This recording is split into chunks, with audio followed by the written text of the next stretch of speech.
Welcome back. Well, Joe Biden is back in Washington after wrapping up his first presidential trip abroad with a high-stakes summit with Russian President Vladimir Putin. Both leaders say the 3 hours of face-to-face talks were mostly positive, but without any big breakthroughs. And while there were areas of possible cooperation, several contentious issues remain. CNN's Matthew Chance has more from Geneva. The historic summit started in chaos. Russians on the left, we'll get the Americans on the right. Kremlin and White House press packs jostling for position. US and Russian presidents themselves faced off inside. And I hope that our meeting will be productive. It's always better to meet face to face. Always better to meet face to face, he said, the words drowned out by the scuffles.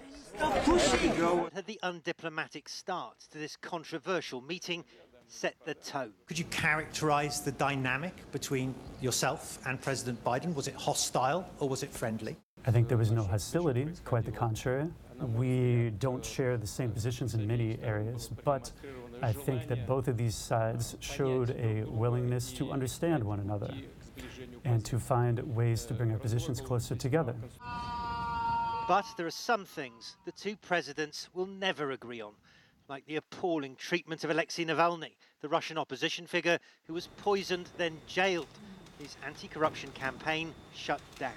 Russian military threats against Ukraine, as well as cyber attacks emanating from Russia, are also a major thorn in the relationship side, and something President Biden wants stopped. Secondly, throughout these conversations, did you commit to ceasing carrying out cyber attacks on the United States? Did you commit to stopping threatening Ukraine's security? And did you commit to stop cracking down on the opposition in Russia?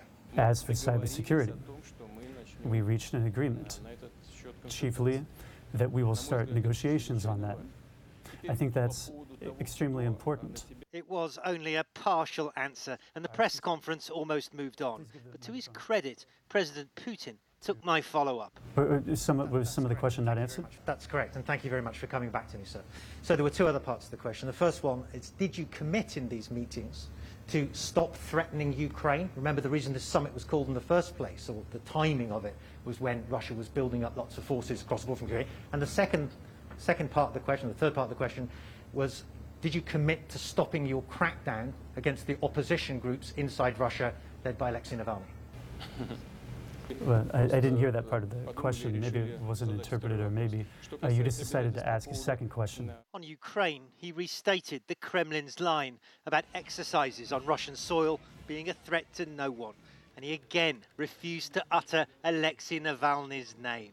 This person knew that he was breaching the laws effective in Russia. He should have noted that as a person who was convicted 2 times.